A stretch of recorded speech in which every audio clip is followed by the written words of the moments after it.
It's Tuesday, the 22nd of March 2016. Good morning and welcome to a second edition of Press Review, the program that looks at major news stories covered by the press in Sierra Leone. My name is Hawa Bari.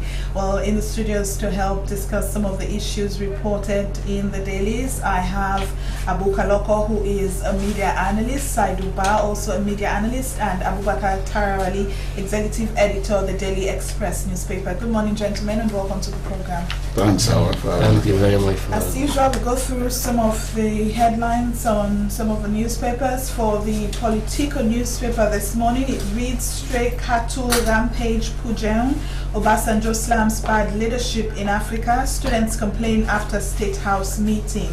For the Awuko newspaper, 4,767 weapons to be destroyed by Stensa, suspending monologue program and outright persecution of applicant, and the coaching lawyer E.S. Abdullahi. Immigration Department starts issuing landing visas. For the Good Morning Trumpet newspaper, MP dilates on water supply successes and challenges. Mobile Financial Services workshop ends as Honorable Patrick Foyer dies. Electorate urged to vote for younger MPs. For the Concord Times newspaper, World Bank boss says infrastructure alone not enough for ICT. Another disaster befalls SLPP Kailaun constituency 001 vacant. Suspension of monologue program was incorrect and illegal, and they're also quoting the lawyer Emmanuel Safa Abdullahi. And Dr. Kaifala Mara thanks President Homa for his trust in him. For the Premier News, Aberdeen Creeks quarters to face relocation. Millions could die as world unprepared for pandemics. And they're quoting the report by the UN, man found guilty of impersonation as ACC staff. And finally, for this morning, the New Citizen Tolombo newspaper, Mohamed Bangura is qualified to be a minister. 5 councils to implement grievance redress mechanism as police impounds logs. Timber Mafia violates State House ban. Well, those are some of the headlines you find on some of our local tabloids for today, Tuesday, 22nd March 2016. My name is Hawa Bari. In the studios again to help review some of what's reported in the dailies, I have Abu Kaloko, who is a media analyst, Abubakar Tarawali, executive editor of the Daily Express newspaper, and Saidu Ba, who's also a media analyst. I'll start off with Abu Kaloko. Story captures attention. My pick will be on the New Citizen newspaper, the story that says Mohamed Bangura is qualified to be a minister. I think since the appointment of this new cabinet, which is maybe the largest since President Kumar took over, there has been too much hue and cry over whether Mohamed is qualified or not. Some people have even started to go through the constitution, citing some electoral laws which maybe have no bearing in his qualification as a minister. Instead of us leaving the onus on Parliament to either say yes or no on his appointment, you cannot take it from him. Mohamed Bangura can be one of Sierra Leone's best ministers of information. And why do you say that? Because he's a man whom I have been following. Maybe I may not have met him one-on-one, but I have been following. He's one of Sierra Leone's best propagandists. He knows how to respond on issues. He never responds to provocations. You can say he's one of the most provoked politicians in this country, but he has always remained in school. He has addressed issues. If he may have followed this recent demonstration by students of private college, he was on radio. You just need to listen to him, how he remained cool, how he was trying to address the plight of students. This is a man that has championed the cause of many people in this country. You can say he has his flaws as a human being, which are common to every other human being, but at least he has been summed out to some people for a certain time. Alright, Abubakar, do you echo his views or some of his views? Well, he's entitled to his views. But what I want to say here emphatically is that Parliament is another separate arm of government which is there to make the laws and to some extent spearhead some aspect of governance which has to do with law and order, or maybe regulating it by making some of the laws or to come into the frame. Having said that, it is Parliament itself that set the pace, that they are embarking on a screening and a vetting process for which they solicited information from the public, that people should come forward to see whether they see any reason why some of these nominees should not be approved by Parliament because of what? Ethics or legal provisions. So that is what have been, flowing in the public. People with Sierra Leoneans were very inquisitive with the constitution, and it is unfortunate that we have a very ambiguous constitution, some of the clauses that may not be easily consumed. So in the process, people took on themselves to give various explanations as to what knowledge they have about the constitution. But like Aloko said, the buck stops with Parliament. They are the very entity that at the end of the day will certify if one is qualified to be appointed a minister or not. I remember very well the floor that emanated when Paul Kamara was nominated for the position of Minister of Sport. So he should be rejected on the basis that he was a convict. And then Parliament argued it out that it was not, his conviction was not a criminal one. So by that virtue, it was a bit of uproar, but Parliament deeply why do you vigilant. think his nomination, is attracting so much attention? Well, it is because of political, supremacy or feud. Some people think Mohamed Bangura can be one of the politicians that is standing on their way. But some Sierra Leoneans see him as that kind of a person that can be a mover and shaker of things. Looking at the background Kaloko has just laid of him, being an activist, moving things forward. In Ebola, he was there helping people to, like, where there is a reported abandoned body, he will go there. Where there is uproar with the burial team and other things. He has a lot. Well, if you look at him holistically as a person, you in the category of good, bad, and ugly, everybody has these three sides.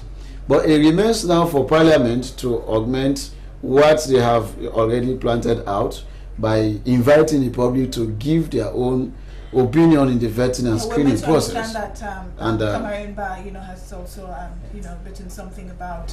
Well, Kamarimba is just one of those politicians, but you can understand that there is a kind of rivalry between the two young men, and that is the beauty of democracy, encouraging healthy debate, and if it is healthy, or maybe people challenge themselves with governance issues.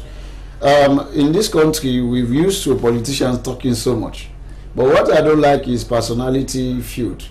You should come discuss governance and don't demean the other person, because at the end of the day, it is the character of the person that matters, and what ability he or she has to deliver on a national duty. So with that, we will back on the experience of Parliament and other stakeholders to see what they can do to put these nomination thing to pass and see how we can forge ahead. Okay, Saiduba, let me bring you in here. There are two key points, being raised, with Mohamed Bangura in this debate. Some people are quoting, the electoral laws, with regards to him, being has actually, vied for presidency in this country as well, and also they're looking at the constitution as well, what it says, about such a person. Now, how would you rate, or how would you put, this whole debate into context? Well, generally, for my own personal opinion, I think Mohamed Bangura is a very crafty man, very crafty, because what he's gaining now, the favors he's gaining now, is what he did in 2012. If our listeners or our viewers can recall that in 2012, 8 days to the presidential election, he declined to contest the presidential race. 8 days, though his face was printed in the ballot boxes, but he never contested the presidential election. Someone would also argue, excuse me, someone would also argue as well if, he officially, wrote to NEC to say he wasn't going to. Yes, he did that 8 days to election day. Officially. Officially. And officially also, he was not a contestant of the 2012 presidential election. So in that regard, it is very clear that Mohamed Bangura, according to section 56 of article number 6 of the 1991 one constitution, in which if Mohamed Bangura contested that election, it was very possible that the president could not have even appointed him to be a minister. But because he did not contest, and during that 2012 election, so many things happened in this country, of which some of us realized that Mohamed Bangura had an intention. It was a deliberate attempt that the APC must come back to power, and I think the president thought it fit. This is the time to compensate him. Someone who's crafty, you know, he's very crafty. You know, something that he had already planned, you know, aiming at that particular position. Indeed, I can sense it. I can sense it. He knew that if he had pitched with the APC, APC is going to win the election. And fortunately for him, APC won the election. And this is the time he was waiting for his own compensation. Because the appointment of Mohamed Bangura is strange to many people, considering his... Why do you think it's strange? What makes Mohamed Bangura's case very strange, you will observe that recently, very recently, he also resigned from his own political party, which he formed from the grassroots. The UDM was nowhere. He brought the UDM, you know, registered the party and did all his level best. For me personally, I was wondering why Mohamed Bangura could spend all his money in forming a political party, and at the end he just resigned unceremoniously. Most people got it right, you know, thinking that, you know, in the next cabinet reshuffle, you know, they knew that definitely Mohamed Bangura. Yes, this is the trick he played. This is the trick he played. This is the trick he played, because I don't know if the APC. I don't know. Does it shock you? You know, with it's really shocks me. What? Of him being the Minister of Information and Communication. No, I had no surprise. I had no surprise. I had no surprise. I was even expecting him to be appointed as minister before this time. I think the president just thought it fit that it could be done now. Right. But I sensed it long years coming that Mohamed Bangura has the intention to. I was even thinking that the APC party financed the UDM, because for those who've been following the UDM, you will observe that as an opposition political party, they've more been towing the line of APC than being an opposition party. So you will realize that those who are political thinkers, they will have realized that Mohamed Bangura is just in politics because of somebody pushing him. All right, now Abu, you've painted a picture of Mohamed Bangura, you know, as an activist, and you know, you've seen him in that positive manner. But tell us exactly what qualities do you think, you know, he'll definitely come in if Parliament approves, you know, his nomination? Well, he's a man who is very media friendly. He does not respond to criticism. You just need to listen to the comments made. But you're lucky to have him all the time, you know, when you want to interview. I can disagree with him. I've never because he has fought with journalists. I've never he has complained journalists. But you can see somebody, because my nature does not tell me to start. So when you say someone is media friendly, what exactly do you mean? He loves the media. He's always in the media. The other time, I understand he came here. There was some camera. Somebody loves the media. If you're saying somebody is media friendly, you know, it's not when you want something, you know, to be put out or any information. You know, that's when you come to the media. That's why. Is that context? No, the context I'm trying to say. He loves the media. He's part of us. He sees himself as a journalist. Even when at times asked me about what he said, well, I'm a journalist, despite the fact I'm into politics. So we are going apart to from have being media friendly, what other qualities do you think the qualities definitely come with? Also, he does not respond to provocation. I said that already. You just need to listen to what other participants say about Mohamed Bangura. He has remained in school. At times you open the papers, you see bad things about Mohamed Bangura, but he has remained cool over the years. There was a paper that was consistently bashing Mohamed in this country. He never responded. He never went to court or to the IMF. Now, do you think? Do you think? You know, if Parliament definitely approves his nomination, if someone writes, you know, about him, you know, in that manner again, do you think he'll definitely continue in that same line? I think he will continue. Let's hope for the better. Abubakar, what do you think? What qualities do you think he'll definitely come with? Well, for his qualities, like I said earlier, he can move and shake things. I personally worked with Mohamed Bangura when he was proprietor of the Atomic newspaper. So I know very well who's Mohamed Bangura when he was, he's my, I should say, close friend. Okay? So I don't want to vouch for him, actually, because is somebody that has the good, the bad, and the ugly, like any other human being. So I will not want to come and sit here and say he could be a good minister, he could be a bad minister, or an average person. We know very well with the politics of our land, they have a modus operandi. And you could expect the best from somebody when he assumes office, you could see the other side of things. What I would say, for now, he has been nominated by the president to assume the position of Minister of Information and Communication. Let's see what becomes of him, okay, when he eventually takes up. If he's going to pass through the screening and vetting process of Parliament. But do you think he's managed any other, position that he's held before, even within his... Well, yes. Well, it was at the attitudinal and behavioral change. He did his own. And when he was with the PMDC as well, he did his own, of course, as a chairman something. Okay, he did his own. And as a proprietor of the Atomic newspaper, he is a man that is full of concept always. Every time he comes, he will give you something to do, and he will always look at the newspapers. And to say Mohamed Bangura does not respond to media bashing, that's quite the opposite. He's a man that do react to everything that is being written of him. Okay, maybe he has got a different approach of late, but he's a man that is very much particular about the media, and I understand he practices as well, because he used to report for a newspaper owned by Julius Spencer before he traveled to Canada, and when he came back, he was with the media. They started the Positive Change newspaper for the PMDC, and later he developed his own, the Atomic newspaper, which was also another organ. Independently, it was propagating the ideas of the PMDC then.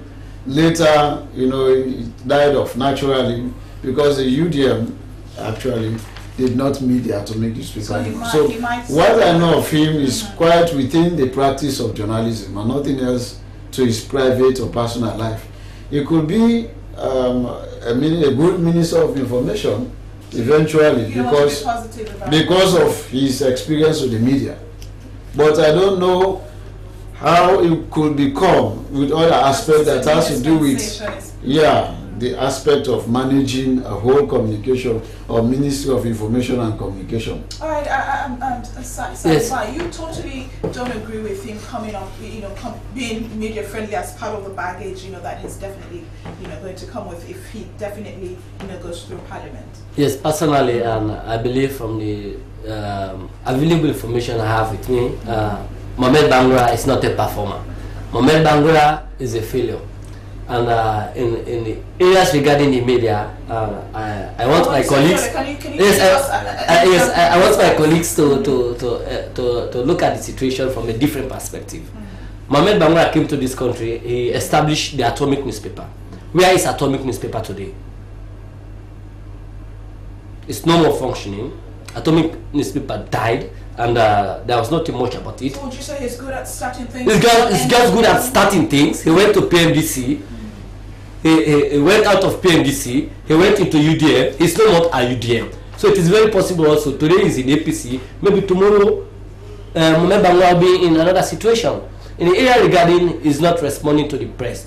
And I want my colleagues to follow up with the Independent Media Commission. You will see several complaints Mohamed Bangura raised against journalists. In some cases, some journalists were fined. In some cases, they were just asked to do some retractions. They even attacked. Allow me to land. No, I know. Do you think if he definitely goes through Parliament, at this point, and then he becomes a minister? Now you've mentioned or highlighted, few institutions that he's actually, been into, or he's definitely managed, but hasn't done them exactly. But do you think this one will be the same, or why do you think he'll definitely continue in that same line? Well, it's just like a new wine in an old bottle. From that perspective, is Mohamed Bangura will remain as Mohamed Bangura. even if he's within APC or any other political think party, that this was- he has his agenda. His Do you think- agenda is to steal the show. His agenda is to create an impression as if things cannot happen without him naturally. And I think he's using the APC to enrich himself, maybe economically or politically. But it's just unfortunate that the president have appointed him What to makes be you think that this is not one information of his minister. goals? What makes you think that? Well, because I've followed him for some time and I've observed that he has not succeeded in doing anything. He was with Atomic newspaper died. He went to PMDC, he never took PMDC anywhere. He formed his own political party. They do not have a single councillor or a single member of parliament, and he's now in another party. So he's not the type of guy whom I think personally is a performer, or I don't think he's a type of, and he lacks integrity. If he does perform, would you be surprised?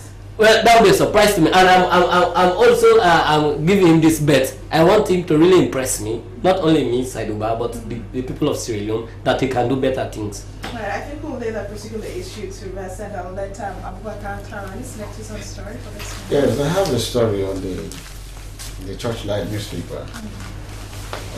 Front page, Justice Kawan asked for grace period to complete work. CIC asked for more time. And actually, there is a short title there. Is this the rope that withdraw the real more time? The question mark on the front page of the Churchlight newspaper. We all know that the CRC, Constitutional Review Committee, is supposed to have wrapped up in March this time.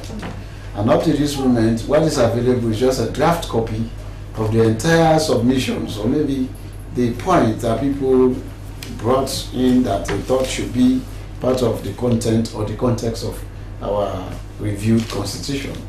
So as it is, people have been reacting to the abridged version, and there is still there is still not a concluding point, and the CIC is asking for funding, which they are saying, according to the communication man here, Mohamed Farid Kabo, quoted in this publication, they're saying that government have been dragging feet in funding some of these things that will lead to the final report that should be compiled by March this time. And looking at the funding constraints and the work done, you compare it and the 2018 elections, you see that we are not definite as to what time required that is being asked for here by the CIC. When they're asking for more time for what? More time to have the full compilation of the report published. And mark you, before you have the full compilation of the report, it must be taken around the country for vetting. Because people did come and submitted their view as to what the thing should be, or the constitution of Sierra Leone should be like. In the final analysis, when you take it back to the people, we should reflect what they gave to the CRC, which many people are saying there are several infractions, talking about citizenship clause and other things that have been slashed off. And after this consultation with the people, you have to slate a referendum whereby the entire country will come and vote to adopt the resolutions within this context. And up to this moment, they have not done that. They are only now going out their brief version, and they are having funding constraints. So the article here is looking at the possibility of having delayed the funding. Maybe the CIC will look for alternative funding, to source funding on its own to have this work done, when the government of Sierra Leone should be the committed entity that should fund this process. So you look at the time lapse. This is 2016. Next year is 2017 and 2018. And we still have to come to terms with the recent statistical data from the national census, when it has to come to interpret the boundary delimitation, and people think they should have a new or maybe a reviewed constitution. I don't want to use the word new, because they have not changed the old one, but they have thought of. That's your own perception. No, yes. I'm curious. They have thought curious to know, so far, with the brief version of the constitution, what do you make of it? With this CRC, what do you make of it? Well, for me personally, I was really impressed with the the public notice that was out on the abridged version of the Constitution. Some of the issues highlighted, I believe, was a mere representation of the people's opinion about how they want to see their constitution. And one area I was really impressed with was the area regarding the sacking of the vice president, of which the abridged constitution, of which they suggested to us was that a party has no right, somebody's membership to a political party does not warrant him being sacked from the position of vice president. Just to give our listeners and viewers an example of that was that the vice president Samuel Sumana was sacked as vice president because he lost his position within the APC party. And the new constitution is saying now that whether you are in APC or SLPP, if you are elected as vice president, only parliamentary proceedings can impeach you from that position, of which it is a very big slap in the face of the APC, because it did something that some of us never thought could have been done. But thank God, this new constitution is going to address issues like that, and even issues regarding the appointment of people like Mohamed Bangura into office, and so many other constitutional matters. The only fear we have now is that they are facing a funding gap of 1 billion. Which might affect the time limit. Yes, and it is very likely because the National Electoral Commission did give us a date that the general election will be held in 2018, February. That's 2018, and I think we still have time for that. And at that time, we could have completed. We've gone to referendum, and we've also got the statistics results.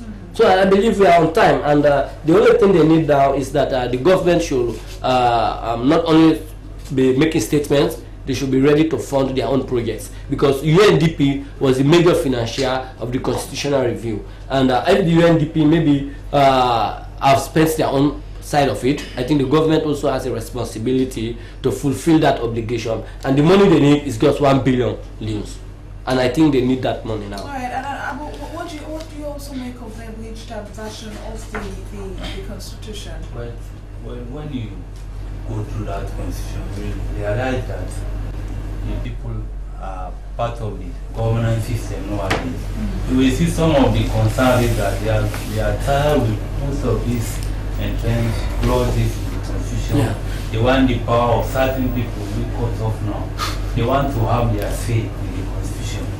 You see, everybody was raising a concern. Even our guys over there, they want to have their say in the Constitution. Every other aspect of it. Okay, on the part of the money, I think 1 billion is more than money for government.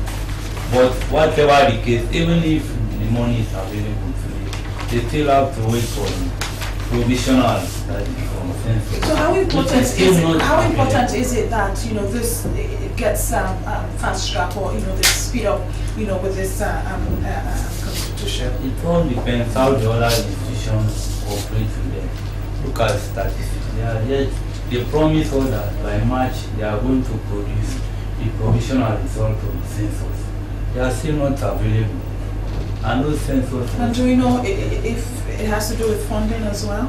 I don't think so, because they got all what they wanted before they went to the census. They have not explained to us anything. And now we are going to April. Alright, now Abubakar, why do we see, because this is one out of many cases, where different projects are being undertaken, and yet still they get stalled because of funding problem. How bad is it? It is very bad. I could vividly recall when I was doing project review within the country. The style of the donors nowadays is that they require counterpart funding. It's different from when we just came out of the war, when the international community used to flood in funds. Now we have, we keep publishing our economic trend, the GDP per capita, and what we record as fiscal progression annually. So we keep having from NIA alone 3 trillion targets, all of these tax revenue baggage. And don't forget that there was a time when some people claim that we've got up to 16% GDP growth and all of these things. When you calculate the actual amount of mining, iron ore and other So why do you think there's a revenue delay? Is it mining, that there's no revenue money or? per tax. So like it is bad that the government is delaying counterpart funding, and in this case it should be. Is it a deliberate? Well, I should say so, because the Ministry of Finance, by the fiscal year ending 31st December, they have already planned what should be the activities and the funding, provisions within the government project that they're supposed to fund. But what happens is, whenever some of these things are available, these proposals are available for funding, they have what you call delay in accessing the funding. And it affects the lifespan of project execution. Because if you delay in giving funds, then there will be delay in terms of implementation. So it's very bad for our governance. We cannot keep projecting GDP growth per capita and then we keep delaying. Because if you delay, the signals it sends is that there may not have been enough funds. And so we will keep delaying until funds are available. And when these funds are available, we have run short of the time within the 12-month calendar. So that is why you will see something that should be done in 6 months time, it will expand up to 9 months. And you have what you call human, fault. Sometimes somebody can be traveling, someone can fall ill, and some of these things. So we have to see whether, okay, now it is the CIC in question. We have to see that real time exists in completion of this work. We'll publish this, we'll go into a referendum, we'll forget about this review process, and then we'll focus on other things. Right. Because the moment you keep relaxing on the implementation of one thing, another thing will come up. We never knew Ebola would come in. Eventually, in 2 years, 2014, 2015, we had Ebola, which actually grossly affected the work of the CIC. And now we are into March, and nothing is being done. We are still crying for funding. All right, now, Sadiba, why do we see that? In terms of talking about projects, there's always a delay, in funding that's the funding gaps. Why do we have that? Well, one of the conditionalities in funding developmental projects is that we have what we call the counterpart funding aspect. Let me give you an example of road construction. If the European Union is providing money for construction of road, government has a responsibility to compensate those people who will be affected by the road construction. Government also has a responsibility to provide quarry for the construction of the road. So these are all areas that government is charged with responsibility. But unfortunately, considering the workload, there's too much workload for the government. I think presently government is so I don't know, they are burdened with lack of finance. There is serious economic crisis facing the government, and they have this post-Ebola recovery plan, and the money they had expected has not been injected into the system. And in that direction, government revenue is very low. So is there a way out? The only way out, I think, is government should think about how private sector could start to come in. There should be public-private partnership. If we all is there no existing one at all? Well, we have the nomenclature as public-private partnership, but what we wonder, what are they really doing? What is public-private partnership doing? Because the only project I've observed that maybe they intend to undertake is the Several Grounds Market, which is being undertaken by NASI. That's also a government business. And I don't think everything in this country, in areas of utility, water, electricity, those basic facilities, should be only on government. Government should be thinking about public-private partnership. If the government's capacity is too low, the private sector can come in. Why can't our commercial banks start to fund development projects? At a time frame, they can get back their money. Look at this project, the Mashaka, Waterloo, Wellington, the expansion of that project. It is a PPP project. It's public-private partnership. How can government be able, to make the atmosphere, so comfortable, for the private investors as well? I think one of the areas is we have to review our investment strategy because for now the laws we have in terms of investors, it is not really too attractive. As a local businessman, for now, it is very sad. Recently, the Bank of Australia started to publish force banks to publish their interest rates. And it was alarming to observe that there is a lot of inconsistencies. EcoBank will tell you their interest rate is 14.6%. This other bank will tell you it is 10.6%. Why can this government regulate this bank and tell this bank, people who want to access loans from 10 million to 20 million, you pay this interest rate. Those who want to access loans for construction of houses or for business ventures should have these concessions. There should be some concessions that will stimulate the economy. There should also be transparent as well, you know. There should be transparency and accountability in the process, because we've observed in the past that only Lebanese access loans in this country. Why should it be like that? Because they've tailored the system to suit particular class of people. Until have experts been able to identify some of these problems, you know, like you're highlighting? Government, I believe, they know the problems, I believe, because they are carrying the responsibility to run the affairs of the state. But if they don't know, they need to know. And if they know, what have they done to address these problems? Now we need counterpart funding for the CRC. Where can the government look up to? Are we waiting until UNDP comes in or until EU comes in? Why can't we harness our local systems? There are money in people's accounts. There are money in institutional accounts. Why can't the government harness those and create a win-win situation so that business can boom and no also... businessman would want to definitely run at a loss. Definitely no. It is a win-win situation. Exactly. I think we'll leave that issue to us, and I'll let you select the final story for this one. Okay. Lots of interesting issues. No, there is one really that though it is an obituary. SLPP mourns tragic loss of Kailan's Honorable Patrick Foya, and I think I want to express my sympathy to the Foya family and the rest of the SLPP for the loss of their Honorable Member of Parliament. But what really captivates me on this story is the issue regarding another by-election. And I think if you will recall, we have 2 or 3 other by-elections, and it is going to cost government a lot of money. I was just wondering, why is it that the president also thinks it is always necessary to appoint people from parliament? Do we know the cost implication in organizing by-elections? And now we've got one which is natural one. I'm just contemplating how much government is going to inject into that system. So I think government, I will only suggest that issues like this, like if somebody dies naturally, I think the by-election is necessary. But for the president to also add that financial burden on our meager resources that is available to be appointing people from parliament. Do you think that's making it difficult, you know, for other projects to be completed? Definitely, because to conduct those elections needs money. There is another one at constituency 050. I don't know. There's that lady at Lausanne, and I know it is going to cost government money. But what I'm thinking about is let the government restrict by-elections to cases like this.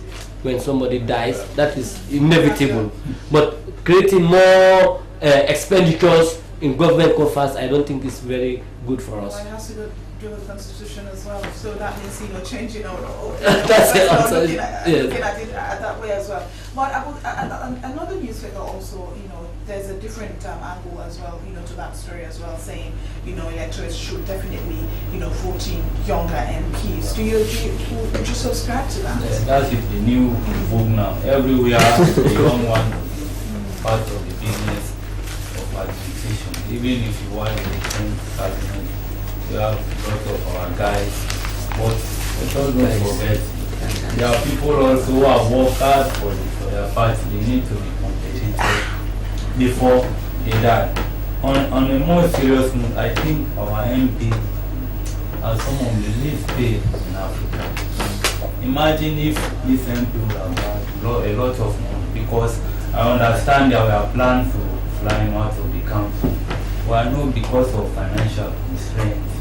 Maybe it has to be admitted. But what does that speak over, you know, our health services, you know, in the country as well?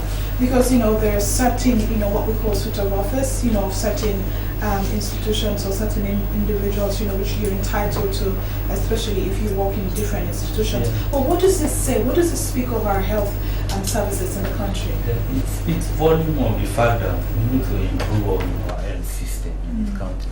But in as much we are here to do that, there should be special emergency fund for some of these people that when they get affected, they are flown into Ghana to get their treatment. Let us continue to use poverty, and we lose so much important life in the country. The loss of one life alone is very important to society. You see, our MP, I think, they deserve better in our country. Here is the country where they give 63 million euros to an MP, and we hear people shouting for a whole year. So a money like that is given to an MP, and they want them to perform miracles without money. But we are the same people that go back and knock into their doors. They might Is it that their roles, being confused at some point? Their roles are being confused because most of them, when they are campaigning, they promise. Shouldn't that number change? Shouldn't that number It change? should actually change because you have to tell the people the truth. When you vote me, this is going to be my role. But in the interim, I will be coming on to do such and such a thing. Alright, Abubakar, it's such a sad story, a sad way for someone, to definitely lost his life, with regards to, illness. But what does this speak of our health system, in general? Yeah, first of all, let me extend my condolences to the bereaved family, the Foya family of Honorable Patrick Foya. We should celebrate such people as heroes because he has served this country in various capacities as an ambassador. Being an ambassador means you have been addressed as His Excellency in that country. I think in that case, he was an ambassador, Sierra Leone's ambassador to Liberia. And he came back home meaningfully contributing in the governance game by being elected a member of parliament. He actually succeeded his late wife, the late Madam Alice Tewo Foya, who eventually lost her life, and then he was seen as the suitable replacement for the lost wife, and then now eventually he's gone. He should rest in peace. And let me give what I think is, becoming of our health system. Each time I hear some people mentioning Ghana, we have to fly into Ghana. If Ghana is elsewhere from the West African zone, it's quite bemusing of our status here. Because we were way ahead of Ghana before this time now. It's just within the 10 years that we fought to have war, the whole opposite, became something of laughter stock now. And what they are Colombo Hospital and all of these things, it's just like some people measure the private sector coming in with government or public-private partnership. We could still have those. I see the Joy Hospital here, the Chinese people, and now there is news that it is gradually becoming a dump site, a bomb. So what's happening with our maintenance culture? And look at this man, he's been taken to the Churchland Hospital, a privately owned hospital. Yes. Where is our national health projects, babies?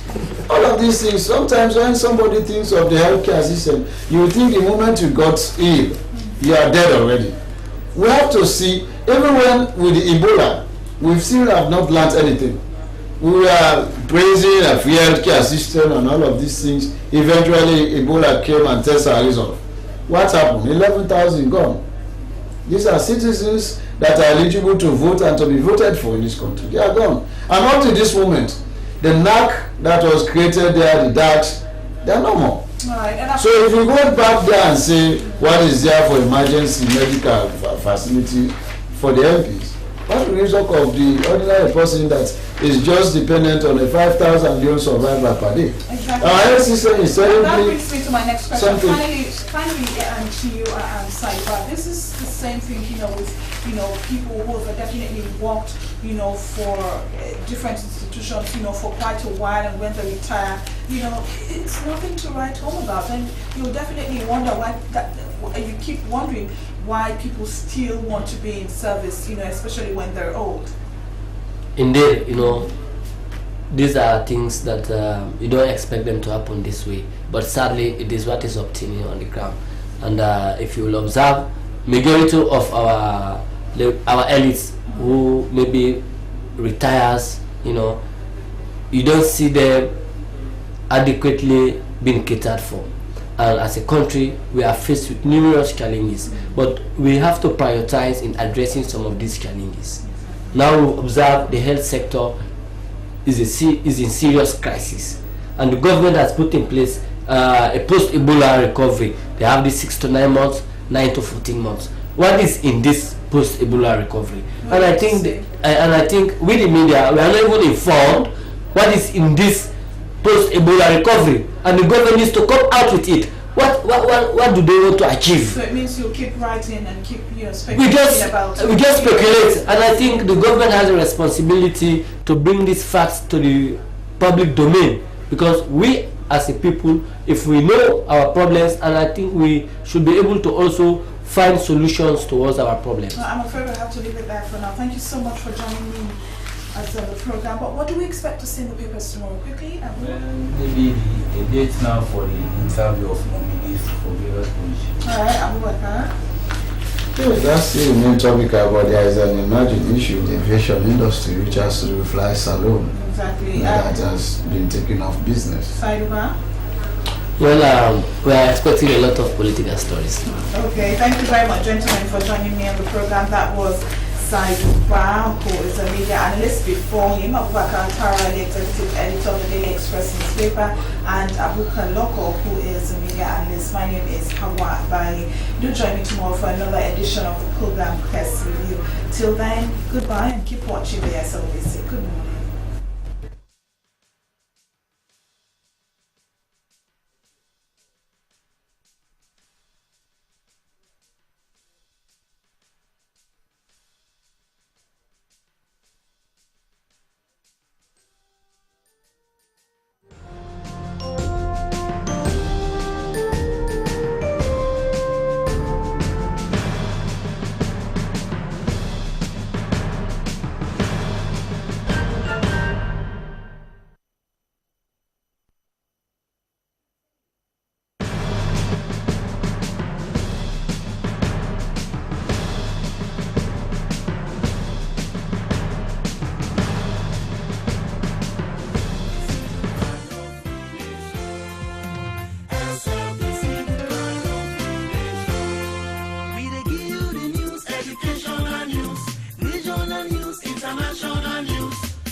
Introducing Mr. Clean, a professional cleaning service offering you a quality cleaning service in your homes, offices, schools, businesses, and much more. Mr. Clean provides the latest effective cleaning products that handles your pest invasions, cooking stains, grimy